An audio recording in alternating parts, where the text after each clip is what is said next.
look over that.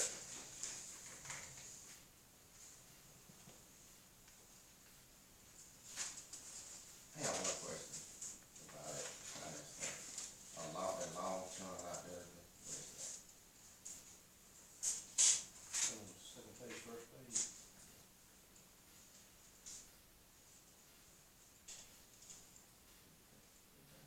$470.26. Ms. Dawn? Yes, sir. What was his question? Long-term liabilities due to other funds. Okay.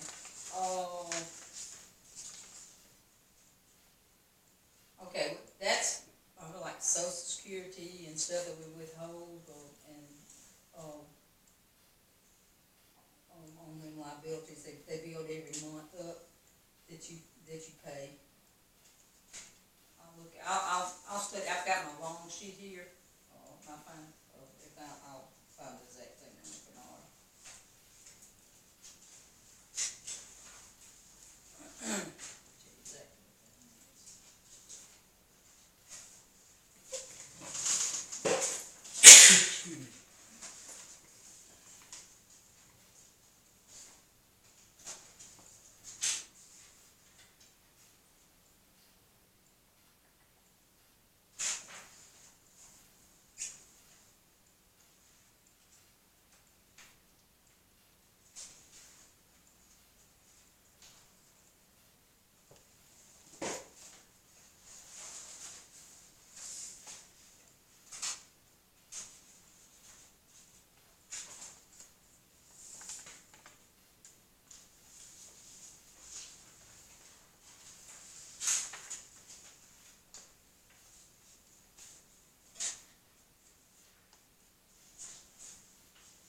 Well, I will find you an answer. It's on this quick book stuff. Isn't that you got to do tonight? I will come up with you an answer though. It's in this quick book. It keeps up with it.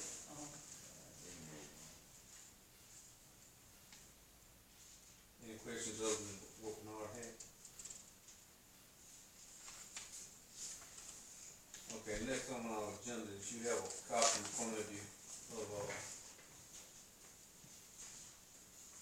some additions that we added to our records request policy. You'll notice the changes are highlighted. Give you a second to look over that. It's okay. Sorry, I'm waiting. I'm sorry. Got tied up. We're on number 4 on the agenda check.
Any questions?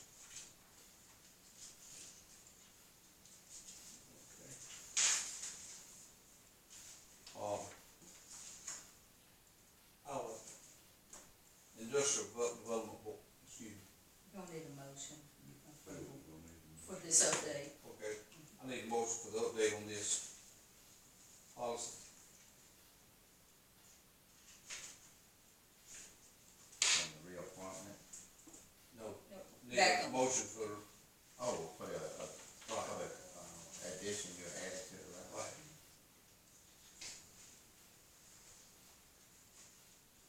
I move to accept it. I'll second.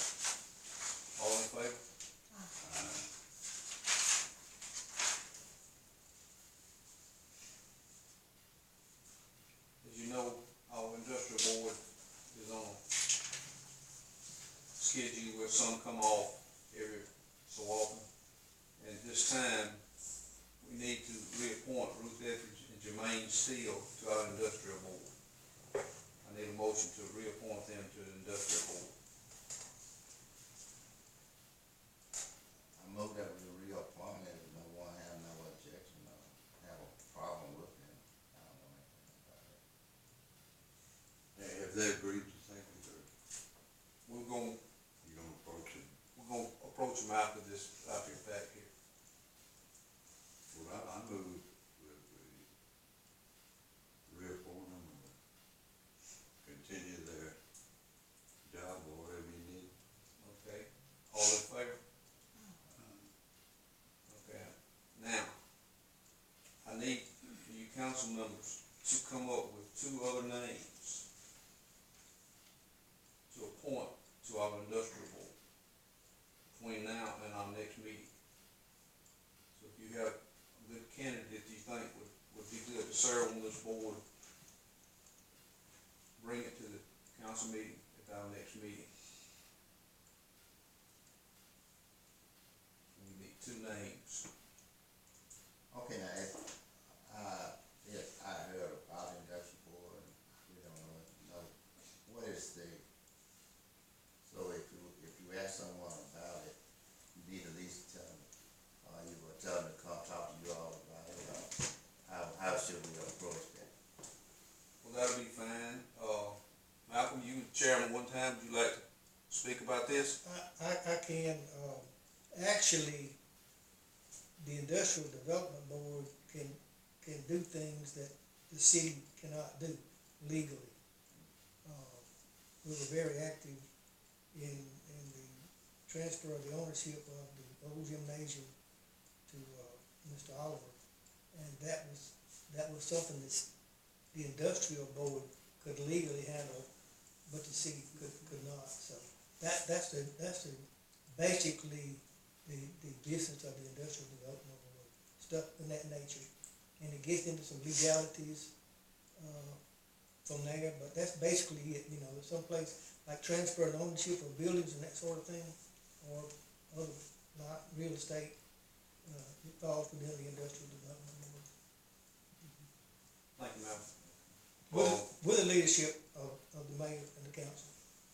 Well, I think it all, they work under the council, am I correct? It works together. We'll work together with it. And right now, there's nothing going on that is active. I mean, there's nothing going on with it right now, but we need to have them in place in case something comes up that we need them there for.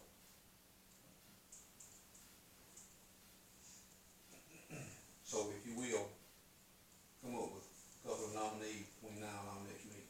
Who else is on there now besides these 2 we're just adding? Calvin, Linda, Paul McDaniel. Okay. And we're gonna need 2 more? Ruth and. Yes. Ruth and. Ruth, Jermaine, Calvin, Linda, Paula, Hudson. Hudson. Yeah. Okay, yeah. That's the 5. So we need 2 more. Need 2 more. We need 7 more together. Yes, sir. Is it up to 7 or you have to have 7? 7. Okay. Any other questions on that? Any new business we need to discuss at this time?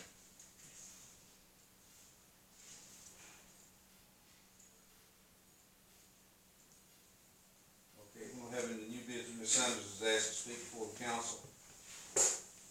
Ms. Sanders, if you'll come forward, you have 5 minutes.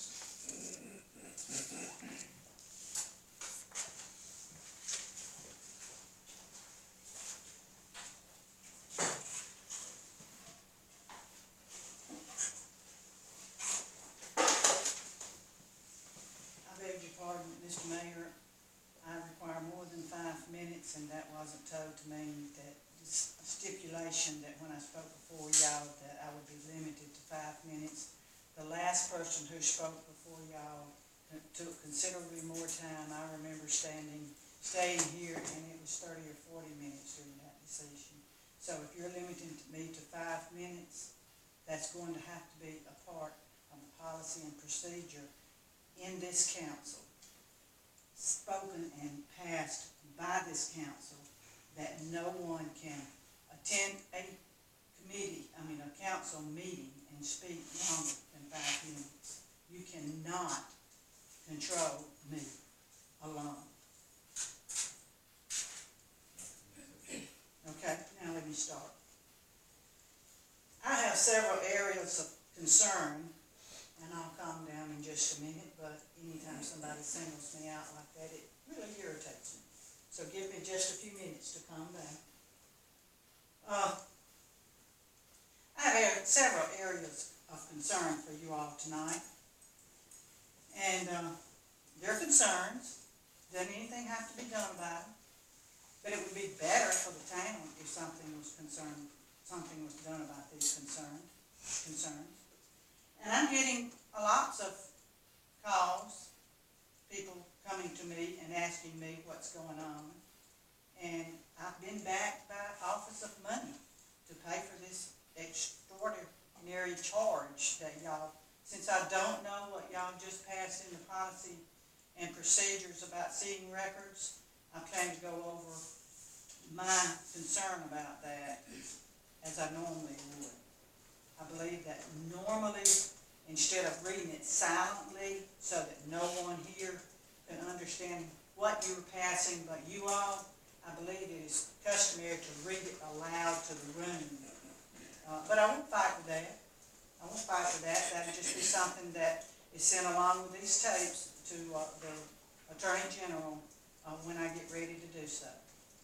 Okay, let me start here. I've written it down. I want to word it exactly. I don't want to speak out of turn or say anything, so y'all just bear with me. I read this at home. It took me about 12 minutes, besides the time that I've already taught, and I don't think that should be charged to me because that was an explanation of the mayor's 5-minute request. I have several areas of concern. I've already said I've got some handouts that I want to hand out to y'all. I'll pass those out in a minute. If y'all, when you get them, would you just read what's outlined in the highlighted parts and then pass them on around? I would appreciate it. Concern number 1, council meeting policy and procedures. That's exactly what we're going over right now. And Mr. Mayor told me that I couldn't speak for 5 minutes, but he has never put that limitation on anyone else. Ordinance number 174 is the most current council policy and procedure on record. Prior to that, it was ordinance number 169, dated in 1996. However, the signature page attesting that that ordinance 174 was voted on by the council isn't here. Isn't on record here anywhere. That makes it null and void, because if a ordinance is not signed attesting to the fact that it was passed by the council, it is null and void. Whichever ordinance one deems current, and this is 169, ordinance number 169. This is ordinance number 174. That one has a signature page. This one doesn't have a 3rd page. I'll let you pass those on around. Only what's highlighted is important right now.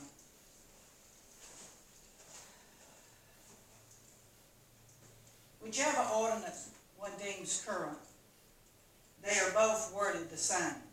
Don't know why 174 was ever done. It's exactly like 169, but that's not an issue anymore. It's there. Forget it. I bring to your attention section 6, number 10, on both ordinance 169 and 174, and make a formal request of the council, not the mayor. Please, y'all are a council. You have a vote. I make a formal request of the council. Sanders, your time is up. To reinstate the public comments portion of the council meeting today and in the future. And if anybody moves, it will be reported to the Attorney General. Ms. Sanders, your time is up. Records request policy. This meeting Thomaston, is adjourned. you cannot adjourn a meeting while somebody's talking. I think y'all should listen to what I had to say. Go ahead, we hear. I have one very important issue that I want to talk to you about. Records request policy. Now, y'all just passed some new records requests. They've already locked me out of town hall, got me where I'm paying $15 for 5 minutes to review records, told me I couldn't stay in here any longer and just flip through and scan. I had to have someone in here with me. Ridiculous requirements. But anyway, let me read this. It's not written up the way that Mayor Parker has presented it to me. In a taped audio statement, and I have that tape and the town does too, on Tuesday, February the 5th, while I was at Town Hall to review records, Mayor Parker added 3 requirements that the council-approved policy doesn't address. He made these last Tuesday. I imagine he's trying to get them passed tonight. These are: payment of $15 an hour is required if only 5 minutes of that hour is used. The town clerk will watch someone who is reviewing records, and that time will be charged at $15 an hour, as well as the time it takes the clerk to pull the records. Number 3, the clasp of the binder that holds the documents cannot be removed by the reviewer in order that the whole document can be viewed. These changes are not in line with Alabama law. The policy changes are not as bothersome to me, inasmuch as the fact that Mayor Parker made those changes without approvals of you, the town council, the lawmakers. He's not the lawmaker. You are the lawmakers. Remember when he stood up here when Jeff got sent away and he said, y'all did this? Y'all did this to y'all when talking about the amount of money that everybody owed, that was owed and all, and the things that they blamed Jeff and all for. I don't know who did it. I wasn't here. It's not in the records. But Ruby's pointed his finger and said, y'all did this. So, y'all are in charge. Every one of you has a vote. Rudy has a vote too, but he's one of all of y'all. He can only suggest you, the whole council, make the policies. The mayor only executes those policies that you vote into action. The issue should be reviewed by the council. I encourage you to review the policy while listening to the tape made of the meeting, and I have it if y'all want to listen to it. If they have not erased the recording, they recorded it. Because they made me stand at the counter and talk to him. And then he even said that I was going into my hour of charge, and I wasn't even looking at records. I was talking to the mayor. But he wouldn't let me come. I encouraged him several times to go back to his office and talk. But no, he had to stay right there at the counter. 2 or 3 people came in while we were there, and he had to wait on them. But me, I had to stay at the counter. Why? Because there was a recorder under the counter. All right, this issue should be reviewed by the council. I encourage you to review the policy while listening to the tape made of the meetings between the mayor and myself last Tuesday to ensure that the town is not hindering the right of citizens to view public records. Now, if you do, you can get thrown off this board. I have a question. One statement. Okay. Okay, if you looking at, if you go in there and get your record book, Yes, sir. and if the purpose of the citizen can remove them pages from the book, then what kind of mess you think that you would have over months or years if they don't put them back? They like back to A big mess if somebody does not know how to do that. I've been in bookkeeping and record keeping all my life. I've got a degree in it. I understand that, but what I'm saying, if you do it, I mean that they got the same right to you. Sure. You know what to do. I'm not But fighting they that. don't know what to do. But if you do it, then I got the same rights you have. So if I don't know how to put it back, then that would create a problem for other people. I didn't fight that. I just asked them to put it in a binder that you could see the whole thing. So I hope that y'all make that a part of your requirements too. put it in a binder where you can see the whole document. Okay.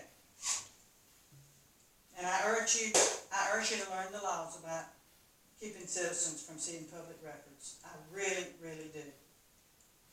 Okay, concern number 3, selling and leasing of town surplus properties. The selling and or leasing of surplus properties should come only after a council vote declaring those properties surplus, and another vote setting the selling price and or lease price of each item or building. Those votes should be recorded in the council minutes and a resolution written to publicly attest to the intentions of the council.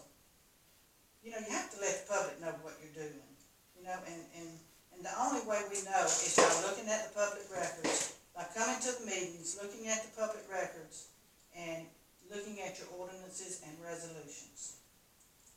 Well, you know, we've had things to come up like an old car or something like that, and they always posted as far as I know. We'll pass on, and then they'll post it, and then they'll take the bids, and then they'll. If there's a record of that, there's no problem with that. If there's a record in the minutes of that, but I'm getting that. If y'all don't mind, since Rudy's in a hurry, let me finish, and then we'll open the floor if y'all want to talk, okay? While I see that this has been done properly for all the selling of surplus properties, there is no evidence that the leases, rentals are being handled in a consistent manner. Circumstances change, so expired leases also have to be reassessed and put to vote of the council with each new lease executed. That's not my rule. That's law. And I'll get back to that in a minute and show you why that's law. Examples of number 3 concern is that the Old Town Hall rental contract, that's the barbershop now. The council meeting minutes on April the 12th, 2011, and I've looked these up and they're there, shows that the council approved the Old Town office building rent at $200 a month. No mention of needed renovations was made. The building was then rented for use as a barbershop. From April 2017, y'all listen carefully to this. From April 2017, when some renovation was started, until January 2018, some 7, 8 months, there is no evidence that rent was collected, nor a rental contract on file. A rental contract was on record for the year 2018, but only $25 a month was collected for a total of only $300 rent the whole year on the Old Town office building. There is no evidence that this rental amount nor a rent credit for renovations were ever discussed or approved by the council. If it was, y'all know whether it was. Y'all might remember whether you did or not, but it's not on record. And if it's not on record, you know what they say about things that ain't written down. If it ain't written down, it wasn't done. Now that's in business, you know.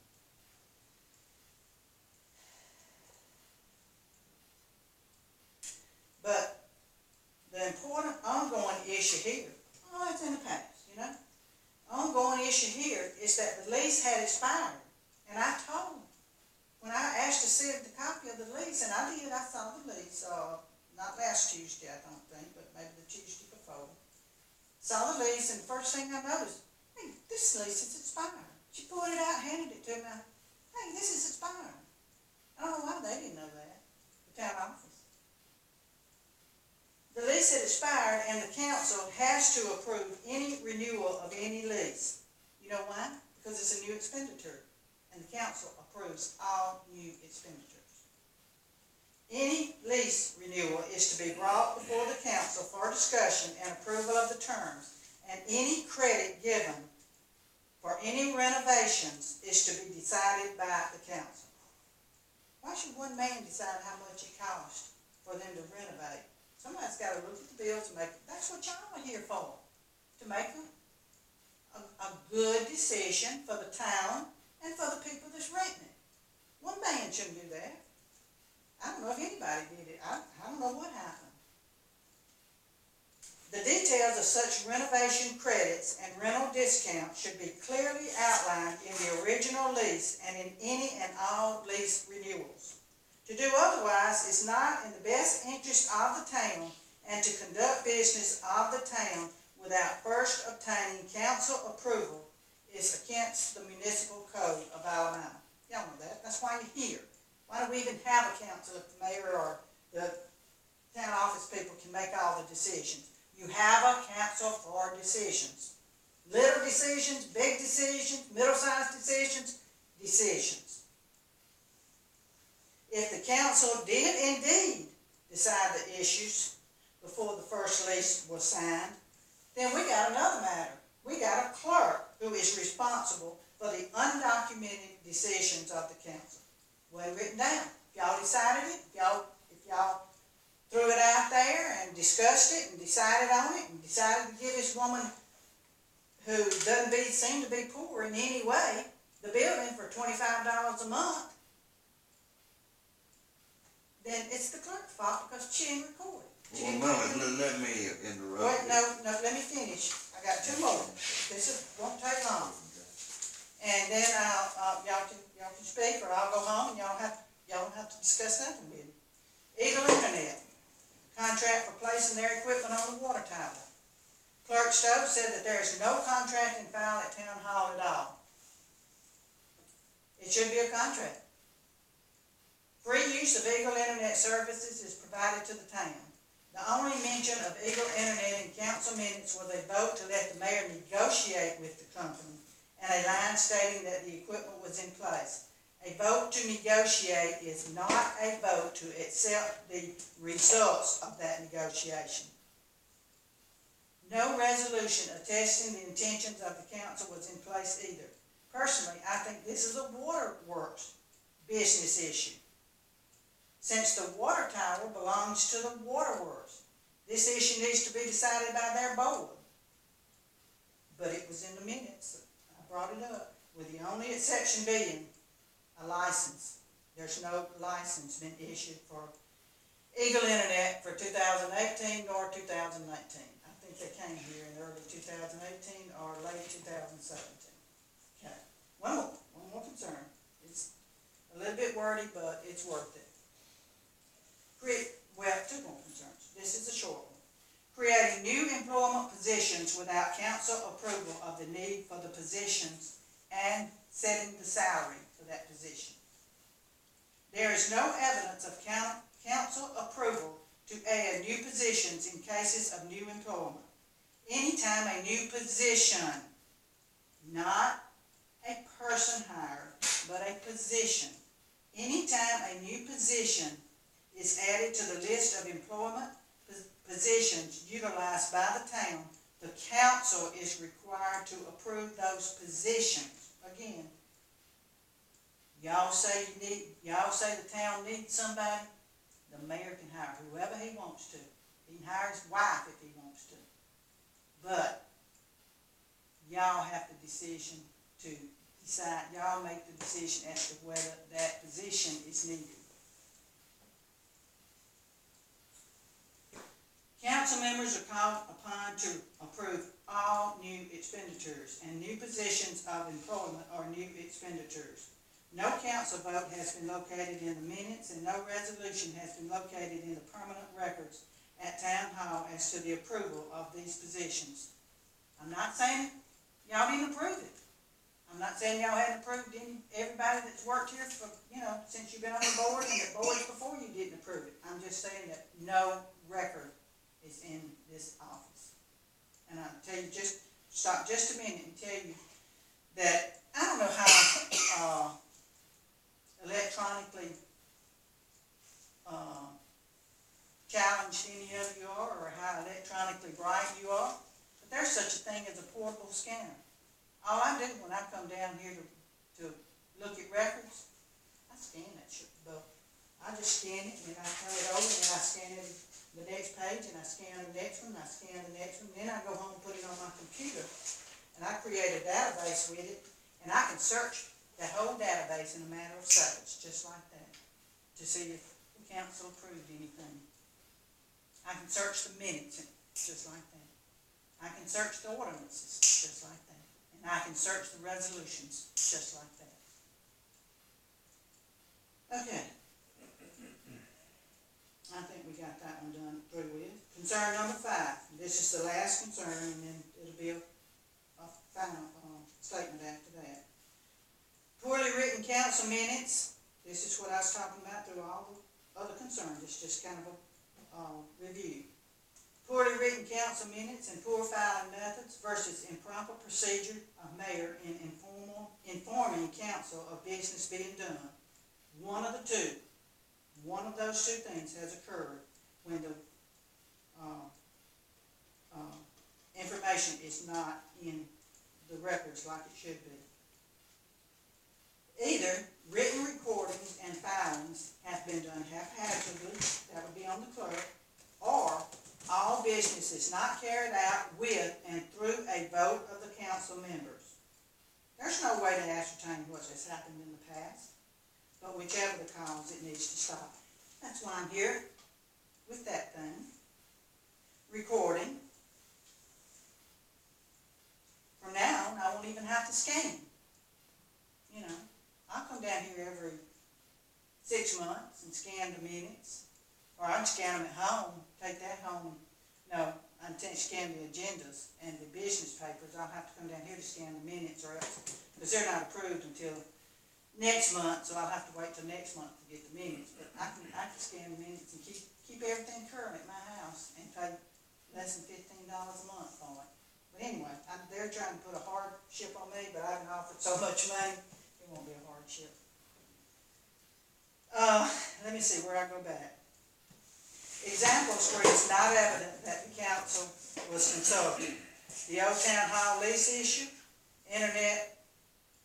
the Eagle Internet issue, the records request policy issue, creating new employment positions, some purchases, and some disposing of surplus materials. Those are the things that it is evident from my researching the minutes, the ordinances, and the resolutions that proper procedure has not been carried out. In other words,